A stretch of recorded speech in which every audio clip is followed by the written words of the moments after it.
Olá, tudo bem com você? Eu sou a Silvia. E eu sou a Elaine. E eu sou o Bruno. E nós estamos Na Caminhada Caminhada Podcast. Tire as suas sandálias, venha para este momento santo da meditação da palavra deste domingo. E neste domingo é João 3, dos versículos 14 ao 21. Como Moisés levantou a serpente no deserto, assim deve ser levantado o Filho do Homem, para que todo homem que nele crer tenha a vida eterna. Com efeito, de tal modo Deus amou o mundo, que lhe deu seu Filho único, para que todo o que nele crer não pereça, mas tenha a vida eterna. Pois Deus não enviou o Filho ao mundo para condená-lo, mas para que o mundo seja salvo por ele. Quem nele crê não é condenado, mas quem não crê já está condenado, porque não crê no nome do Filho único de Deus.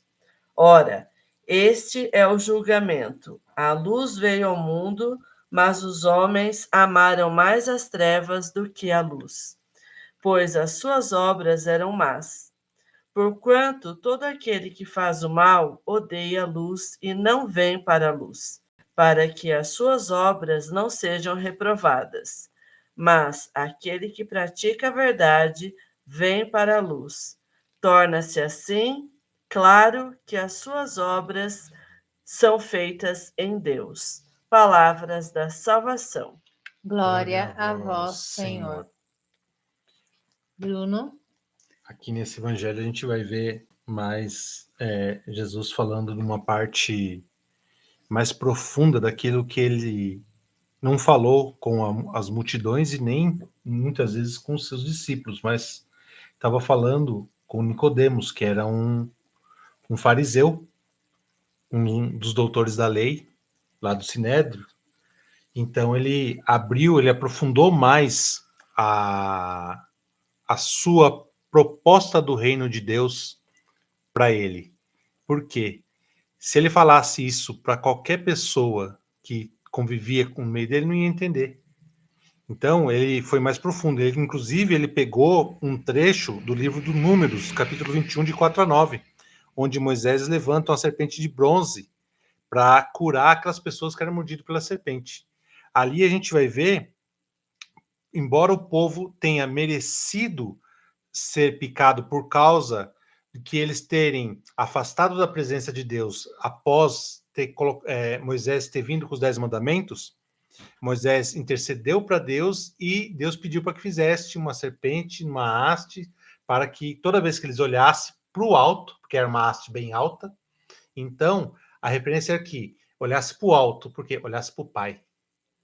Então, toda vez que ele olhasse para o alto, Deus teria compaixão deles e curaria eles. Para eles, sempre que qualquer problema que tivesse, olhasse para o alto. Não cultuar outros deuses em volta deles. Então, daí Jesus, ele, além de falar essa parte, puxar essa parte do trecho da serpente, porque é uma coisa que Nicodemos, ele estuda muito, que é o Pentateuco. Então, ele inicia a conversa com esse trecho da serpente de bronze, mas ele já pega o gancho para ir mais profundo nisso. É onde ele fala pois Deus de tal forma amou o mundo e entregou seu filho.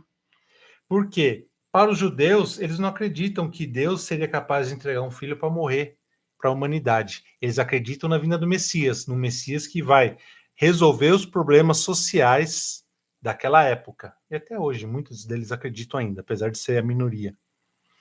Mas eles acreditavam que Jesus ia resolver os problemas sociais. E Jesus fala, não quero saber do problema social.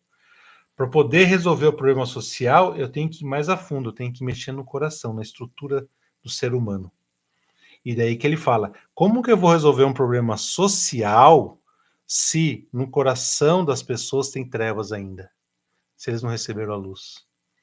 Como que eu vou querer que as pessoas amem ao próximo, amem um ao outro, se elas ainda têm dúvidas sobre o amor, se ela tem ainda picuinha com aquela pessoa, se ela ainda tem algo que impede de viver o amor ao próximo e amar a Deus. Como que eu vou falar?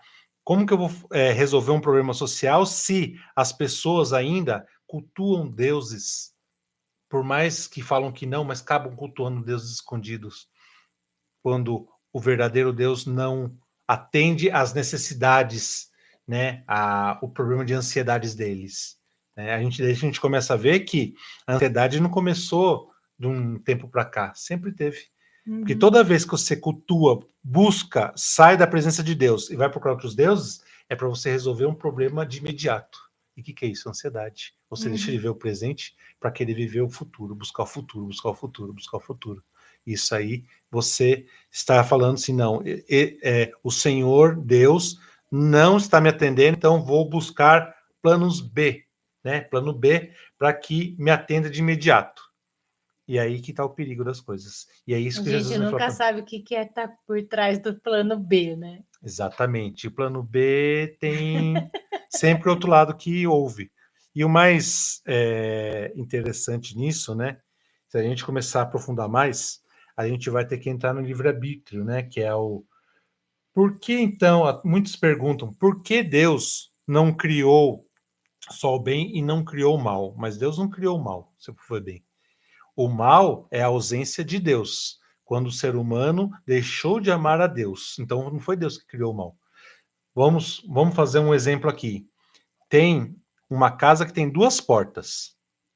Você pode tanto entrar por uma e sair por outra, vice-versa. Aqui tem, como na minha casa, como exemplo, mas não está filmando, então não tem como ver. Mas imagine aquela casa que tem 2 portas. Imagine que essas 2 portas, uma vai levar você para Deus e a outra leva para a árvore proibida, para o pecado. Você fala assim, então por que Deus não fecha essa porta do pecado e só deixa essa daqui? Então, o que aconteceria se Deus fizesse isso? Ele teria um amor falso. Você não amaria a Deus porque você ama, você amaria obrigado, porque é a única opção. Eu tenho que amar porque a única opção não tem opção de escolha. Mas a partir do momento que tem 2 portas, você fala assim, porque eu amo a Deus, eu não vou por aquela porta, eu vou por essa. Mesmo sabendo que possa ser que eu consiga a felicidade de imediato, eu consigo coisas de imediato, prosperidade, prazeres de imediato. Mas por amor a Deus, porque Ele me amou primeiro, eu vou por essa porta, mesmo que aquilo que eu deseje, que eu quero, demore ou possa ser que não aconteça, porque primeiramente a vontade de Deus na minha vida. E é isso que Jesus vem falar no Evangelho. Se ele fizer Deus, se ele não fizer, ele continua sendo Deus. Exatamente. Né? Mas é isso. E é importante falar que toda esta fala, né? Se alguém aí ficou na dúvida, tudo isso saiu da boca de Jesus, né? É Jesus falando com Nicodemos. E é muito legal porque ele fala dele, né? Ele fala do Filho do Homem, ele fala, né, da entrega, como você disse, que Deus entregou o próprio Filho, que quem veio ao mundo para o bem não aceita o mal. Exatamente. E quem veio, né? Quem fez essa opção, porque eu também não acredito que alguém veio ao mundo para a treva. Não, todos nós viemos de Deus. Sim. Somos sopros divinos. A centelha divina está dentro de cada um, né? Porém, vai crescer aquilo que você nutrir. Alimentar mais. Então, se você se nutre com pornografia, se você se nutre com coisas que não são boas, se você se nutre de violências, isso vai crescendo dentro de você, né? A boca fala, que o coração está cheio. Sim. E você vai se afastando, até porque não é interessante, né, para o mundo que tem a luz, né? O próprio Jesus está dizendo aí, contra a palavra dele não há nem contestação, né? O mal não se apresentará, porque ele não quer ser questionado. Ele não quer ser reprovado, né? Não quer que as obras sejam reprovadas. Então, eu não vou colocar as minhas obras à exposição. Eu vou fazer escondido, como disse o Bruno, para que ninguém fique sabendo. né? Só que no escondido eu vou te tomando, eu vou te ganhando, eu vou enchendo o seu coração. A hora que você viu, acabou. Tanto que a maior artimanha do inimigo é justamente essa, né? É fazer com que as pessoas não acreditem que ele exista. Uhum. Porque aí ele trabalha quietinho, entendeu? E as pessoas acham que não é fruto dele. Mas ele está influenciando. Fé é uma exigência do céu. Sim. Né? A hora que você chegar lá, ele vai falar: pô, mas eu nem acreditava que você existia. Então, fé é uma exigência do céu. Para cá, você não precisa acreditar em nada, exatamente. Né? Só sair fazendo, só seguir o fluxo. E aqui fala, né, que o julgamento é este: a luz veio ao mundo, mas os homens preferiram as trevas à luz, porque as suas ações eram más. Quem pratica o mal tem ódio da luz e não se aproxima da luz, para que as suas ações não sejam desmascaradas. É o que a gente acabou de falar, né? Uhum. E isso são palavras de Jesus, né? Então, o que Jesus está dizendo aí? Essa opção, né? Quando eu vou amar a Deus, porque Deus me deu o direito de opinar, né? Não, eu vou amar a Deus porque eu acho que é bom, né? Em um outro momento, Jesus diz: só o Pai é bom, né? Por que me tomas de bom? Só o meu Pai é bom. Então, quando eu olho para as graças de Deus na minha vida, quando eu olho para o propósito de um paraíso, de um lugar que me espera, né? A casa, né? A nossa verdadeira casa, eu abro mão de certas coisas que o mundo me coloca como atrativo. E esses dias eu não sei se foi de um padre que eu escutei isso, ou de um pregador, enfim, eu escutei em algum momento que a santificação não vem de uma vida onde você não peca, porque somos todos pecadores. A santificação vem do momento onde você pode escolher fazer entre pecar ou não, e você decide não fazer. Sim. E eu me lembro de vários momentos, né, de vários convites, de falar: mas você não quer? Você não tem vontade? Não, vontade eu tenho. Eu só não sei o que eu vou falar pro Pedrão. A hora que eu bater lá, ele fala: não vai entrar, não. Então, como eu não vou ter resposta, eu prefiro não fazer. E aí tem um outro movimento também, né? Porque, como você disse, nós somos pecadores. E vai ter momento que a gente vai cair. Sim. Né? Mas o bonito e o que Deus espera da gente, ele sabe que a gente vai cair. Só que o que ele não quer é que a gente fique patinando no pecado. Uhum. Se conserve ali naquela situação. Não, caiu, levanta. Ah, Deus perdoa. Deus perdoa. Não, Deus é bom. No último momento eu vou lá, peço perdão e ele me perdoa. Mas a gente não sabe qual é o último momento, né? Não, e uma Pode ser outra tarde. coisa e uma vez eu escutei isso de uma pessoa.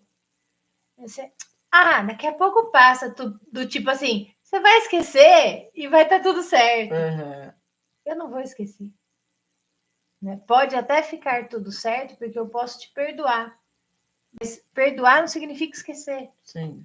E não significa que eu vou te dar o mesmo lugar que você tinha antes. Não significa que eu vou te dar o mesmo respeito.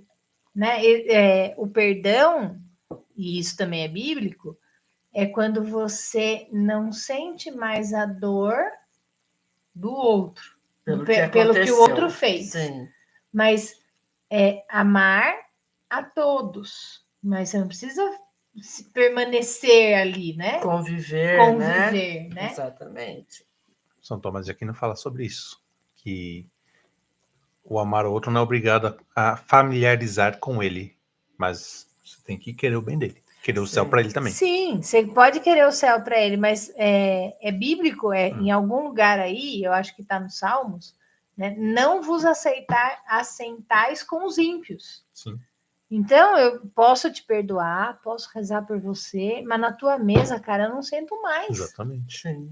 Exatamente. Até porque Jesus vai falar também, né? Que graça, né? Que importância tem eu amar quem me ama e não amar o meu inimigo. Sim. Né? Onde você vai né? Que bem que você está fazendo. Que bem que está fazendo. Então, ele fala, né? Não, ame seu inimigo também, porque o sol nasce para os bons e para os ruins. Sim. Então, se a gente começar a pensar por esse lado, então tem que mudar muito sobre a condição, sobre o conceito de amar, porque é muito mais amplo do que aquele clã nosso só, né? Que a gente forma um clã, não, vou amar, né? Vou amar só esses aqui, porque esses aqui me amam também. Me amam. Não, às vezes não, nem questão de... Convivem comigo, professam a mesma fé. Mas às vezes, né, tem 5 graus que São Tomás de Aquino fala sobre o amor. Daí um deles ele fala, né, que você... Não, 5 não, essa é outra parte. Tem 3 tipos de amores, 2 falsos e um verdadeiro. O primeiro é você ama porque a pessoa tem utilidade para você. A segunda... Isso não é amor. Não, mas, né, segundo a teologia dele ele fala disso, que é o falso. Então. É o falso. E o outro, você ama quando é conveniente, né? E o verdadeiro, você ama apesar de tudo que a pessoa faz por você, mas você continua amando ela. Sim. Esse dele aprofunda mais essa catequese, mas ainda estou estudando isso ainda, não cheguei a esse aprofundamento, mas assim, superficialmente ele fala isso. E daí a gente consegue entender a dimensão do amor de Deus, né? Porque quando a gente pensa lá no livre-arbítrio, então, eu gosto desse texto porque ele mostra o amor de Deus para nós, né? Então, Deus nos deu tudo, nos colocou aqui com o livre-arbítrio, sabendo que a gente muito provavelmente ia comer do fruto proibido, quer dizer, ia desobedecer, porque na verdade a história do fruto proibido é só obediência e desobediência. Né? No orgulho, né, de não ter reconhecido que errou. Sim, mas eu ainda acredito que no fundo ele não queria que Adão errasse. Ele falou assim: eu vou colocar ali, eu tenho que colocar para ter essa certeza. Mas eu rezo, do mesmo jeito que a gente intercede pelos nossos filhos, ele ficou ali na torcida para ninguém mexer na árvore. Uhum. E daí, assim, vamos deixar 365 dias, se não mexer na árvore, traz de volta. Né? Mas não foi o que aconteceu. E quando, nessa passagem de Números, o povo está no deserto, é o que o Bruno estava falando. Eles começaram a passar dificuldades e começaram a achar respostas imediatas ali. E Deus é ciumento, né? Então, eles começaram a sofrer as consequências dos atos. De buscar outros deuses, levantar altares para fazer sacrifícios para outros imagine, deuses. Né? O que Deus fez em questão da natureza para tirar o povo do Egito. Foram 10 castigos. Sim. Naturais. E você começa a analisar, aprofundar nesses castigos, você vê que acontecia só para os egípcios o castigo. O hebreu que morava do lado não acontecia nada. Não acontecia nada. Né? Parecia escuridão lá para os egípcios, eles não enxergavam nada, estava um breu. Mas se ia para lado dos hebreus, estava um solzão lindo. Então, daí, Deus consegue, né? Deus atende o chamado do povo hebreu para tirar do Egito. O faraó dá autorização para tirar, para o povo sair do Egito, dá os ouros, dá todas a riqueza, que quer dizer que as riquezas que o Egito deu para o povo hebreu é conhecimento, a riqueza. Por quê? Todo aquele conhecimento que o povo hebreu adquiriu no Egito, Deus pediu não, peça para o faraó que ele vai dar também as riquezas. É o conhecimento por quê? Através do conhecimento que eles aprenderam no Egito, eles implantaram para o povo, para a convivência no dia a dia. Imagine se eles saíssem abanando sem nada, né? Como que eles iam fazer? Como que eles iam viver no deserto? E daí, no decorrer do deserto, aprofundando, saindo um pouquinho do tema aqui do Evangelho, mas para entrar no contexto depois, Moisés sobe no Monte Sinai, onde recebe as tábuas da lei, e começa aí uma caminhada no deserto entre o povo vê que Deus não atende de imediato, murmura, cria outro Deus, e Deus vem, atende os pedidos deles através da intercessão de Moisés e dá um castigo. E assim, até que eles chegando perto da Terra Prometida, Deus vai falar assim, ó, esse povo que saiu do Egito não vai entrar na Terra Prometida, vai entrar só os descendentes dele. E aí por isso que faz o livro do Deuteronômio, para que Moisés explique tudo o que aconteceu na caminhada deles, para que, na intenção, eles não façam os mesmos erros que os pais deles fizeram. Mas o próprio Moisés fala, vou falar, mas não vai acontecer tudo o que aconteceu com o povo quando saiu do Egito. O povo vai errar de novo, vai criar outros deuses, vai abandonar Deus. E aí, Deus, ele tenta fazer alianças com outros profetas, né? Tenta com o próprio Josué, tenta com Samuel, tenta com Débora, com Sansão, e assim com todo o decorrer da história, com Jeremias, Isaías. Só que ele vai falar assim, eu tentei com todos fazer essa aliança, mas não deu certo, vou mandar meu filho. Agora, você imagine isso para um pai.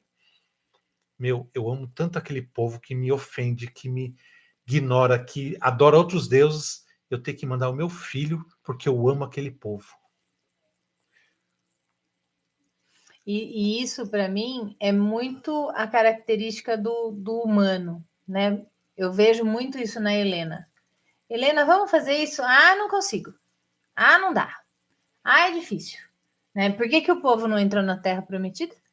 Porque murmurava. Né? Mimizento. Povinho mimizento. E daí, se você fica nessa murmuração, eu não consigo, eu não consigo, eu não consigo. Quer dizer, passaram-se ali anos, centenas de anos. 40 anos. Não, 40 anos no deserto. Sim. Mas de Adão a Jesus, sim, muitos anos, e o povo dizendo, eu não consigo adorar um único Deus, eu não consigo me manter na retidão, eu nunca vou ganhar o céu. E Deus não desistiu da gente. Né? E daí ele desce na personificação do Filho, se encarna no útero de Nossa Senhora e vive homem. Então, vive homem ele tem fome, ele tem sede, ele tem desejo, ele tem raiva, ele tem frio, ele tem dor. Mas ainda assim, ele falou, eu sou o caminho. Quer dizer, se eu conseguir, você também consegue. Sim. Se eu ressuscitei mortos, vocês também vão fazer. Vocês farão prodígios ainda maiores dos que eu fiz. Porque se a sua fé for do tamanho de um grão de areia... De mostarda. Que é menor do que o de areia, sim, você move montanhas. Né? Então, o que vai levar a fé? O conhecimento, a palavra, né? O estudo. Só que daí não adianta eu ter só o intelecto, né, desenvolvido, sim, e o espírito, que é o que realmente faz a movimentação, não for. Então eu preciso de jejum, de oração, de eucaristia, de sacramentos, de retidão, sim, né? Sim. E isso é muito importante. Até porque com o pecado original, o nosso corpo sempre tende a pecar, sempre buscar o que é o lado fácil da coisa. Sim. E que são os vícios. Então a gente sempre vai ter que combater esses vícios com a virtude. E para combater com a virtude, a gente tem que sacrificar o nosso corpo. Tem que deixar de comer algo, tem que deixar de fazer algo, tem que deixar de comprar algo, que se aquilo vai trazer uma felicidade, mas será que aquilo é necessário? Muitas vezes a gente compra uma coisa, usa uma vez, 2 vezes, deixa de lado, perdeu dinheiro, perdeu muitas vezes a paz, né? Porque você passa depois, mais para frente, passa apertado com coisa que você comprou, coisa inútil, e você vê que aquilo não te trouxe a verdadeira alegria. Então, você vê hoje em dia como que a sociedade, né, prega muito como o consumismo. Né? Não, eu vou ser feliz se eu conseguir aquele celular de última geração, vou ser feliz se eu comprar aquele carro, né? Agora tá a alta dos carros elétricos, né? Se eu comprar um carro elétrico, eu vou ajudar a natureza. Bobo de quem pensa assim, mas vamos lá. Tem dinheiro, compra, mas vai quebrar a cara. Então, você começa a consumir. Você compra, você fala, poxa, mas continua do mesmo jeito que na situação que estava antes. Sim. Então, Deus, de uma forma simples, né, através de Jesus que desceu até nós aqui, ele ensinou de que para você ter uma verdadeira alegria, você precisa de pouco, muito pouco, não precisa de grandes coisas. Porque a alegria vem dentro de nós, não nas coisas. Né? Só que ainda passaram-se, segundo o calendário judeu, 5.884 anos e o povo não aprendeu isso. Eles ainda continuam. Eles não, a sociedade toda. Não, mas assim, segundo a humanidade. Segundo a palavra de Jesus ali, né? O homem ainda busca As trevas. As trevas. Mas hoje a gente não olha para uma serpente, né? Hoje a gente olha para o crucifixo. Sim, para Jesus o próprio Cristo crucificado. Sim. E esses dias a Eliane, uma amiga nossa, estava falando. Ela deu um exemplo que eu fiquei assim, falei, nossa, eu nunca pensei nisso. Ela falou assim, se eu não for na missa, eu tô cansada. Trabalhei a noite inteira, e daí eu já vim direto na missa, porque depois eu tenho aniversário com as minhas crianças à tarde e tal. Se eu não fosse na missa cedo, eu não ia na missa hoje, porque eu ia chegar em casa, dormir, acordar, passar a tarde inteira numa festa, e daí ia chegar à noite. Não fui. Você já imaginou se Jesus bate na minha porta, crucificado, ensanguentado, com aquela coroa de espinhos, com aquela costa que não existe mais costa? E vai falar assim para mim, por que você não foi na missa? O que eu vou falar para ele, que eu tô cansada? Que eu tô com dor no pé? Né? Eu nunca fiz essa reflexão, né?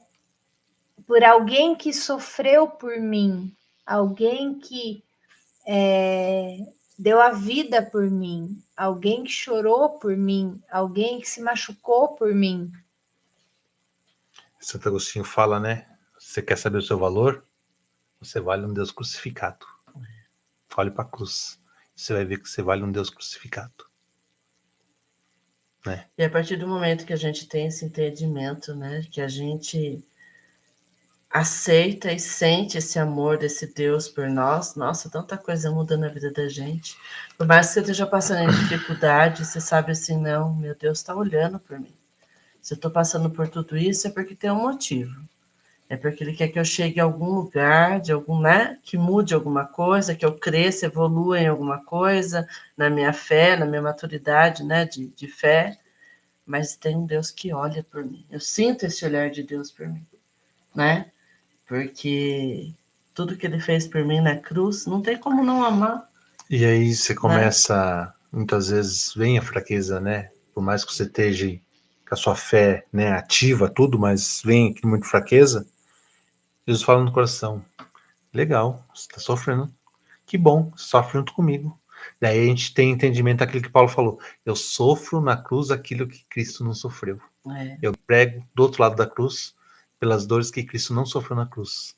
Daí você começa a entender o sentido do sofrimento, que o sofrimento é aquilo que o Jean George fala, sofrer por sofrer não vale a pena, mas sofrer com propósito é muito mais valioso, porque vai ter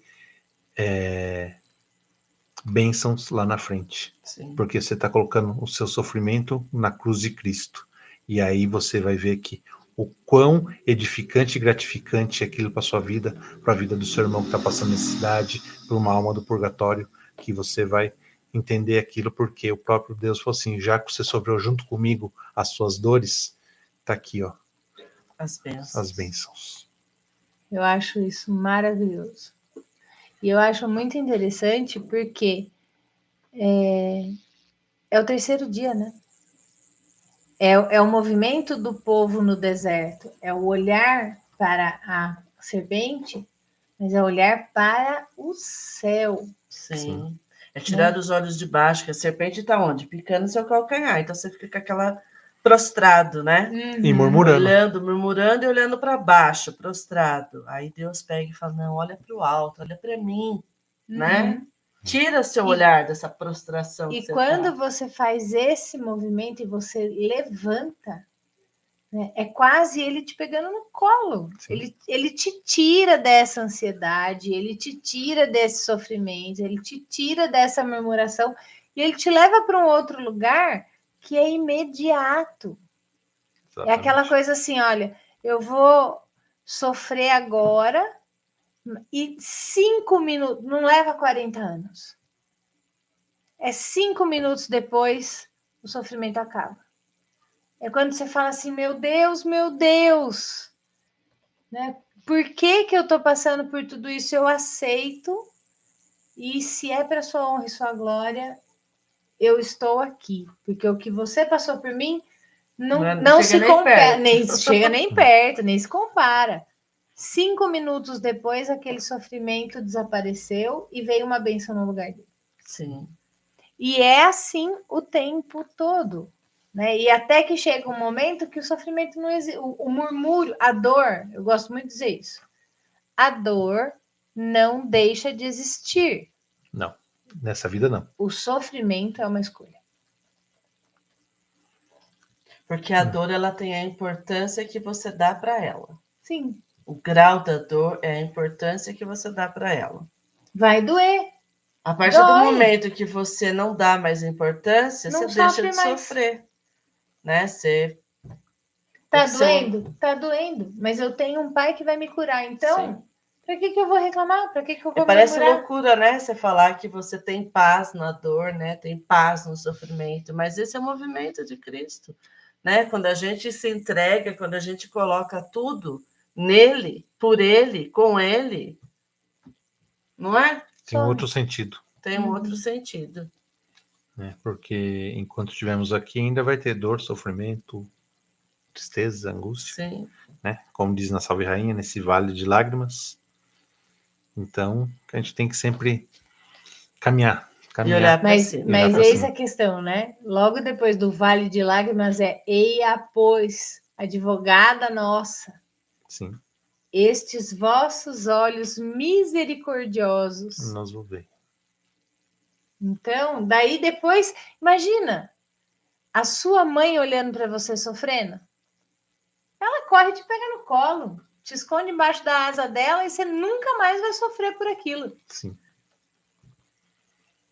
Quando a gente tem esse pedacinho da Salve Rainha um refrigério. Um refrigério. Mãe, pelo amor de Deus. Se você perguntar para qualquer mãe o que ela mais escutou na vida é mãe, ô mãe, mãe, né? E com Nossa Senhora não é diferente. Então, que a gente possa ter a intercessão da nossa mãezinha, nos escondendo debaixo do manto dela. Que a gente possa usar das rosas místicas que ela nos deixou, que é a oração, o jejum e a penitência. Né? Então, oração, sacrifício e penitência. Jejum eu coloquei como sacrifício, perdão. Oração, sacrifício, penitência. Então, se eu me colocar em contato com esse divino, né, me aproximar dessa mãe misericordiosa, me aproximar desse pai benevolente, me aproximar desse Cristo que morreu por mim. Se eu mortificar o meu corpo. Dá liberdade para o Espírito Santo que habita em mim. Agir. Né? E deixar ele se expandir. Sim. Porque daí ele domina, ele enxerga aquilo que eu não enxergo. Sim. Ele faz aquilo que eu não posso fazer, ele me dá força onde eu não tenho força. Quando eu sou fraco, é que sou forte. É que sou forte, exato. É isso aí. E a última é a penitência. Penitência. É reconhecer o meu erro. Não é brincar de Adão, não fui eu. Foi o outro. Não, olha, fui eu aqui, ó. E saber que a alma precisa dominar o corpo, né? Eu acho que sim. A penitência é para isso, porque se a gente deixar o corpo, a carne livre, ela vai corromper a alma e não é esse o propósito, né? O propósito é o contrário. É deixar que a alma domine o corpo, domine a carne, porque aí a gente se eleva e chega mais próximo de Deus. Então, se Se vocês fizerem esse caminho, se vocês saírem desse momento onde vocês estão lá prostrados, olhando para o problema, é um muro em branco, eu não vejo solução. Olha para o alto. Olha para o alto. Exatamente. Pede socorro e o socorro virá. Com certeza, no tempo dele virá. Que a sua semana seja abençoada, que seja mais uma semana a caminho da ressurreição, aonde toda a treva vira luz, e que você possa se converter. Esse é o caminho de todos nós, a conversão. Que você possa se confessar. Aqui na nossa cidade a gente já está começando com as confissões em todas as paróquias, né? Já tem um movimento aí para a preparação da Páscoa. Sim. E que você possa se santificar nesse momento. Amém? Amém. Fique com Deus e até mais. Até mais. Tchau, Tchau, tchau. Deus abençoe.